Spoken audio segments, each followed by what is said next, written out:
కృష్ణుడి విగ్రహం ఇంట్లో పెట్టుకుంటే మీ ఇంట్లో ఖచ్చితంగా జరిగేది ఇదే. మీ ఇంట్లో శ్రీకృష్ణుని విగ్రహం లేదా చిత్రపటం ఉందా? అయితే మీకు ఏం జరుగుతుందో ఇప్పుడు ఈ వీడియోలో మనం తెలుసుకుందాం. చాలామంది ఇళ్లల్లో బాలకృష్ణుడు ఫోటోలు, విగ్రహాలు ఉంటాయి. వేణువు వాయిస్తున్న ఫోటోలు, గోపికలతో ఆడుతున్న ఫోటోలు, రాధాకృష్ణుల ఫోటోలు, పాముపై నాట్యం చేస్తున్న ఫోటోలు లేదా విగ్రహాలు ఉండే ఉంటాయి. కృష్ణుడి ఫోటోలు లేదా విగ్రహాలు ఇంట్లో ఉంటే వాటిని ఏ విధంగా చూసుకోవాలనే విషయానికి చాలా మందికి తెలియదు. చాలామంది ఇంటి అందం కోసం లేదా గిఫ్ట్గా వచ్చిందని శ్రీకృష్ణుడు ఫోటోలు లేదా విగ్రహాలను ఇంట్లో అలంకరిస్తూ ఉంటారు. అయితే వాస్తు శాస్త్రం ప్రకారం ఇంట్లో శ్రీకృష్ణుడికి సంబంధించిన ఫోటోలు, విగ్రహాలు ఏ దిక్కున ఉండాలో, ఇంట్లో శ్రీకృష్ణుడు విగ్రహం ఏ రూపంలో ఉంటే మంచి జరుగుతుందో ఇప్పుడు మనం ఈ వీడియోలో తెలుసుకుందాం. శాస్త్రాల ప్రకారం శ్రీకృష్ణుణ్ణి ప్రేమకు స్వరూపంగా పేర్కొంటారు. తనను ఆరాధించే వారి పట్ల ఉదారంగా వ్యవహరించే గొప్ప మనసున్న దేవుడు. ఇతర దేవత విగ్రహాల కంటే శ్రీకృష్ణుని విగ్రహం ఇంట్లో కొంచెం భిన్నంగా ఉంచాలి. విగ్రహంతో పాటు భగవంతుడికి ఇష్టమైన వస్తువులను కూడా దాంతో పాటు పూజ మందిరంలో ఉంచాలి. ఇలా చేస్తే నారాయణుడి యొక్క అనుగ్రహం తప్పక లభిస్తుంది. పూజా గదిలో, ఇంటి ప్రధాన ద్వారం దగ్గర, డైనింగ్ హాల్లో, టీవీ హాల్లో, కిచెన్లో మనకు నచ్చిన చోట దేవుడు ఫోటోలను పెట్టుకుంటాం. దాదాపు అందరూ ఇళ్లల్లోనూ చిత్రపటాలను పూజిస్తారు. ఇంట్లో శ్రీకృష్ణుడు ఫోటో ఖచ్చితంగా ఉండాలని పండితులు చెబుతున్నారు. విష్ణు అవతారమైన శ్రీకృష్ణుడిని పూజించడం వలన మీకు ఏ సమస్య ఉండదు, జీవితంలో ప్రేమ కనిపిస్తుందని చెబుతుంటారు. ఇంట్లో కృష్ణుడి విగ్రహం లేదా ఫోటో ఉంటే చాలా ప్రయోజనాలు ఉంటాయని చాలా గ్రంథాలలో చెప్పబడింది. వాస్తు శాస్త్రంలో కూడా శ్రీకృష్ణుడు ఫోటోలు ఇంట్లో వాస్తు దోషాల్ని తొలగిస్తాయని చెబుతారు. కృష్ణుడు ఫోటోలు పెట్టడం వల్ల ఎలాంటి లాభాలు ఉంటాయో ఇప్పుడు తెలుసుకుందాం. శ్రీకృష్ణుని ఫోటోలు మీరు ఈశాన్యం వైపు ఉంచడరు. చాలా మంచిది. ఇలా పెట్టడం వల్ల ఇంట్లో ప్రేమ పెరుగుతుంది, బంధం పటిష్టమవుతాయి, నమ్మకము, దివ్యతత్వము కలుగుతాయి. ఇంట్లో 12 సంవత్సరాల కన్నా తక్కువ వయసు ఉన్న పిల్లలు ఉంటే ఇంట్లో తప్పకుండా మాధవుడి ఫోటో ఉంచడం చాలా మంచిది. తూర్పు వైపు శ్రీకృష్ణుని ఫోటో ఉంచడం వలన ఇంట్లో సంపద కలుగుతుంది. శ్రీకృష్ణుడు చక్కని చిత్రాలు పెడితే ఇంట్లో దివ్యశక్తి తెలుస్తుంది. అదేవిధంగా శ్రీకృష్ణుడు గోవర్ధనగిరిని ఎత్తిన చిత్రాన్ని దక్షిణ దిశలో పెట్టడం వల్ల మీకున్న సమస్యలు దూరమవుతాయి. ఇలా చేయడం వల్ల ప్రమాదాలు, విపత్తులు తొలగిపోతాయి. శ్రీకృష్ణుని చిత్రపటాలు పెట్టడం వల్ల దుష్ట శక్తులు నశిస్తాయి. మీ ఇంట్లో శ్రీకృష్ణుడు వేణువు పట్టుకుని ఉన్న ఫోటోలను పెట్టడం వలన చాలా మంచి జరుగుతుంది. మీ ఇంట్లో కృష్ణుడు వేణువు చుట్టుకుని ఉన్న ఫోటో ఉంటే మీ ఇంటి వాతావరణమే మారిపోతుంది. ఇది ఇంట్లో సానుకూల శక్తిని సృష్టించడానికి సహాయపడుతుంది. ఇంట్లో దుఃఖం తొలగిపోతుంది. ఇంట్లో ఆనందం ఎప్పుడు ఉంటుంది. మీరు ఫోటోకు బదులుగా ఇంట్లో వేణువును కూడా ఉంచుకోవచ్చు. సుదర్శన చక్రాన్ని పట్టుకున్న శ్రీకృష్ణుడు ఫోటోను ఉంచడం వల్ల ఇంట్లో సానుకూల శక్తి పెరుగుతుంది. నెగిటివ్ ఎనర్జీని నాశనం చేస్తుంది. రాహు ప్రభావం తగ్గి, దుష్పరిణామాలు తగ్గి ఇల్లు ప్రశాంతంగా ఉంటుంది. భార్యాభర్తలు చక్కగా ఉండాలంటే వారి బంధం ఏది కాలాల పాటు చల్లగా ఉండాలంటే సులభమైన వాస్తు చిట్కాను సూచిస్తున్నారు. మీకు వివాహమై మీ జీవితంలో ప్రేమ రసాన్ని కలపాలంటే మీ ఇంట్లో రాధాకృష్ణుల చిత్రపటం పెట్టుకోవాలని వాస్తు నిపుణులు చెబుతున్నారు. రాధాకృష్ణుల చిత్రం వాస్తు శాస్త్రంలో ఎంతో పవిత్రమైనదిగా పరిగణిస్తారు. అలాగే ప్రేమకు చిహ్నంగా కూడా భావిస్తారు. రాధాకృష్ణుల చిత్రపటం ఉంటే ఆ ఇంట్లో అనేక రకాల వాస్తు దోషాలు తొలగిపోతాయి. కస్తూరి సంతానం ఆనందాన్ని కోరుకుంటే పడకగదిలో శ్రీకృష్ణుడు బొమ్మను ఉంచడం చాలా మంచిది. మీరు బాలకృష్ణుడు ఫోటో కూడా పెట్టుకోవచ్చు. రాధాకృష్ణుల చిత్రపటం ఉంటే ఆ ఇంట్లో అనేక రకాల వాస్తు దోషాలు తొలగిపోతాయి. కస్తూరి సంతానం ఆనందాన్ని కోరుకుంటే పడకగదిలో శ్రీకృష్ణుడు బొమ్మను ఉంచడం చాలా మంచిది. మీరు బాలకృష్ణుడు ఫోటో కూడా పెట్టుకోవచ్చు. దానిని తూర్పు, పడమర గోడలపై ఉంచవచ్చు. అయితే మీ పాదాల వైపు ఉండకుండా చూసుకోవాలి. అలాగే రాధాకృష్ణుల చిత్రపటం పెట్టేందుకు కూడా నిబంధనలు ఉన్నాయి. వాస్తు శాస్త్రం ప్రకారం రాధాకృష్ణ పెయింటింగ్స్ లేదా చిత్రాలను లివింగ్ రూమ్ లేదా పడక గదిలో వేలాడదీయవచ్చు. గదిలో ఈశాన్య దిశ వైపు దేవతా చిత్రాలను వేలాడతీయడం ఉత్తమంగా చెబుతారు.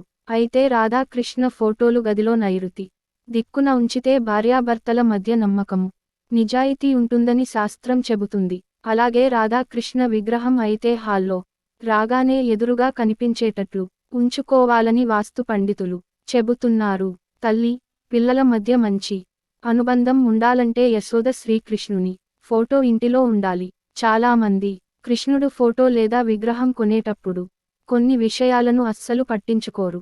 కృష్ణుడి చిత్రపటం లేదా విగ్రహం కొనేటప్పుడు అందులో నెమలి పింఛం, గోవు పిల్లలు, గోవు ఉన్నాయో లేవో చూసుకోవాలి. అలాగే మీరు ఏ గదిలో శ్రీకృష్ణుడి విగ్రహం పెట్టినా ఆ విగ్రహం దగ్గర వెన్నను కృష్ణుడికి నైవేద్యంగా తప్పనిసరిగా పెట్టాలి. ఇంట్లో రాధాకృష్ణుల చిత్రపటానికి లేదా విగ్రహానికి ఎట్టి పరిస్థితుల్లో తులసిని సమర్శించకండి. ఇంట్లో మీరు ఏ గదిలో కృష్ణుడి విగ్రహం పెట్టినా ఇది తప్పనిసరిగా పాటించాలి. మీరు ఇంట్లో కృష్ణుడి విగ్రహం పెట్టుకోవాలని అనుకుంటే ఆ విగ్రహాన్ని ఒక మనిషిలాగా భావించాలి. కష్టం వచ్చినా సుఖం వచ్చినా ఆ కన్నయ్యతో మీ బాధను చెప్పుకోవాలి. అతిథిగా చూసుకోవాలి. ప్రతిరోజు వెన్న కాని కలకండ కాని కృష్ణుడికి నైవేద్యంగా సమర్శించాలి. వారంలో ఒక్కసారి అయినా కృష్ణుడి విగ్రహానికి తామర పువ్వులను సమర్శించాలి. మీరు కృష్ణుడి విగ్రహం ఇంట్లో పెట్టుకుంటే సరిపోదు, ఆ విగ్రహానికి చక్కగా సేవలు కూడా చేయాలి. దుమ్ము వంటివి పట్టకుండా చూసుకోవాలి. ఇంట్లో కృష్ణుడి పటం ఉన్నా విగ్రహం ఉన్నా ఈ నియమాలను తప్పనిసరిగా పాటించాలి. అలాగే వీటితో పాటు ఇంట్లో కొన్ని వస్తువులు విగ్రహాలు పెట్టకూడదు. వీటిని ఉంచడం వల్ల ఇంట్లో ఉన్న సానుకూల శక్తి బయటకు వెళ్ళిపోతుంది. మరి ఆ వస్తువులు ఏమిటో కూడా ఇప్పుడు మనం తెలుసుకుందాం. పూజగది విడిగా లేనివారు పంచముఖ ఆంజనేయ స్వామి వారి ఫోటోను పెట్టకూడదు. హనుమంతుడి ఫోటో గాని విగ్రహం కాని ఏదైనా సరే పూజగది విడిగా లేనివారు ఉంచకూడదు. సూర్యుడి విగ్రహం ఇంట్లో పెట్టకూడదు. ఆయనే ప్రత్యక్షంగా కనిపిస్తారు కాబట్టి నేరుగా నమస్కరించుకోవాలి. ఉగ్రరూపంలో ఉన్న నరసింహస్వామి ఫోటో కాని విగ్రహం కాని ఉంచకూడదు.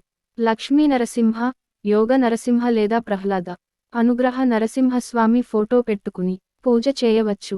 కాళిక ప్రత్యంగిరా దేవి ఫోటోలు ఇంట్లో పెట్టకూడదు. నటరాజ విగ్రహం కూడా పెట్టుకోకూడదు. నాట్యం నేరేరు ప్రదేశంలో నిత్యం నాట్య నివేదన జరుగుతుంది కాబట్టి అక్కడ ఉంచవచ్చు.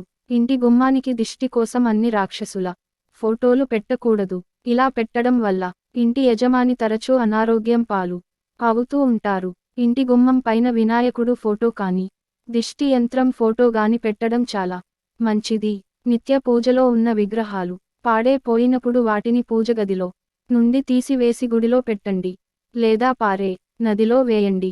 ఇంట్లో పూజించే వినాయకుడి విగ్రహములో తొండం ఎడమవైపు ఉండాలి. అలాగే విద్యాలయాలు ఎడ్యుకేషన్ ఇన్స్టిట్యూట్లో ఉండే వినాయకుడి విగ్రహానికి తొండం కుడివైపు ఉండాలి. వ్యాపారం చేసే ప్రదేశంలో నిల్చున్న వినాయకుడు ఉండాలి. అలాగే ఇంట్లో ఎక్కడ కూడా లక్ష్మీదేవి ఫోటో నిలుచున్నట్లుగా ఉండకూడదు. లక్ష్మీదేవి పచ్చ రంగు చీరతో అటు ఇటు ఏనుగులు ఉన్న ఫోటోకి గృహస్థులు పూజించడం చాలా మంచిది. పూజ తర్వాత దేవుడు దగ్గర పెట్టిన నైవేద్యం పూజ అయ్యాక వెంటనే తీసేసి ప్రసాదంగా స్వీకరించాలి. మీరు చేసిన పూజకు దేవుని అనుగ్రహం ప్రసాదం రూపంలో మీరు స్వీకరించాలి. పూజ గదిలో ఎంత ఖరీదైన విగ్రహాలు ఉంచినా పూజ గదిలో గోడకి పసుపు రాసి, వైష్ణవులు అయితే నామకొమ్ముతో తిరుమల శైలు అయితే అడ్డ నామాలు, శక్తియులు అయితే పసుపు రాసి మధ్యలో గౌరీ తిలకం బొట్టుగా పెట్టాలి. ఆకుతో కాని తమలపాకుతో కాని గోడకు పసుపుని రాసి నామాలు పెడతారు. మీరు ఎంత ఖరీదైన పూజా వస్తువులు ఉంచినా గోడకు ఇలా నామాలు పెట్టి పూజించడం మన హిందూ సాంప్రదాయం. చాలా కుటుంబాలు ఈ సాంప్రదాయాన్ని ఇప్పటికీ అనుసరిస్తూ ఉన్నారు. అప్పుల బాధలు తీరాలి అంటే కొబ్బరి నూనెతో ప్రతిరోజు ఇంట్లో దీపారాధన చేయాలి. ఇంట్లో గొడవలు తగ్గాలి అంటే ఆముదంతో దీపారాధన చేయాలి. నిత్యం లక్ష్మీ కటాక్షం కోసం ఆవు నేతితో దీపం పెట్టాలి. శత్రుపీడలు, ఆస్తి వివాదాలు, ఇంట్లో వారి అనారోగ్యం తొలగుటకు తెలుపు నువ్వుల నూనెతో దీపారాధన చేయాలి. మనం చేసే పూజలో పచ్చి పాలను నైవేద్యంగా పెట్టకూడదు. ఒకరు మెడలో వేసుకున్న రుద్రాక్షలు ఇంకొకరు ధరించకూడదు. దేవుడి దగ్గరకు, పెద్దవాళ్ల దగ్గరకు పిల్లలు ఉన్న ఇంటికి వట్టి చేతులతో వెళ్ళకూడదు. మీ ఇంట్లో అతిథి ఉన్నప్పుడు వారికి పెట్టకుండా ముందు మీరు తినకూడదు. మొదటసారి ఎవరైనా ఇంటికి భోజనానికి వచ్చినప్పుడు వారు ఒక్కసారి వడ్డించిన ఆహారంతో లేవకూడదు. రెండవసారి కాస్తైనా సరే పెట్టుకోవాలి. అలా ఒక్కసారి లేస్తే ఆతిథ్యం ఇచ్చిన ఫలితం దక్కదు. ఇంట్లో తరచుగా సాంబ్రాణి ధూపం వేస్తూ ఉండాలి. తద్వారా మీ ఇంట్లో నెగిటివ్ ఎనర్జీ తొలగిపోతుంది. అలాగే ఇంట్లో గాలి శుభ్రం అవుతుంది. అలాగే గుడికి వెళ్ళినప్పుడు కూడా కొన్ని నియమాలు పాటించాలి. దేవుడు గుడికి వెళ్ళినప్పుడు గుడి వెనక భాగం బలిపీఠం దగ్గర తాకటం కానీ తల ఆనించటం కానీ చేయకూడదు. బలిపీఠాల దగ్గర అర్చకుడు తప్ప ఎవ్వరూ ఏది అక్కడ పెట్టకూడదు. గుడిలో దేవుడికి అర్చకులకు తప్ప ఎవ్వరికి నమస్కారాలు చేయకూడదు. రాత్రిపూట తల చిక్కు తీయకూడదు. అలాగే స్త్రీలు జుట్టు విరబూసుకొని ఇంట్లో తిరగరాదు. పెరుగు చేతితో చిలక్కూడదు.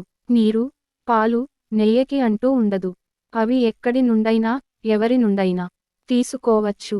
లక్ష్మీదేవి అనుగ్రహానికి పూజలు ఉన్నాయి. లక్ష్మీదేవి నివాసం పాలు, లక్ష్మీ స్థానాలు అనేకం ఉన్నాయి. అలాగే జ్యేష్ఠదేవి అనుగ్రహం ఎలా పొందాలి? జ్యేష్ఠదేవి నివాసం పులిహోర. జ్యేష్ఠదేవి స్థానాలు కూడా అనేకం ఉంటాయి. పులిహోర చేసి దేవుడికి నివేదన చేస్తే జ్యేష్ఠ దేవి పెట్టే కష్టాల నుండి ఉపశమనం లభిస్తుంది. పులిహోర చేసి ప్రసాదంగా పంచిపెడితే జ్యేష్ఠదేవి శాంతిస్తుంది. అందుకే పెద్దవాళ్ళు వారానికి ఒక్కసారి అయినా పులిహోర వండుకునే వాళ్ళు. అలా వండుకొని దానిని పంచి పెడితే చాలా మంచిది. మన నిత్య జీవితంలో ఎన్నో నియమాలను పాటిస్తే లక్ష్మీదేవి అనుగ్రహం మనపై ఎల్లప్పుడూ ఉంటుంది. అలాగే విగ్రహాల విషయంలో, దేవుళ్ళ చిత్రపటాల విషయంలో కూడా తగిన జాగ్రత్తలు తీసుకుంటే చాలా మంచిది.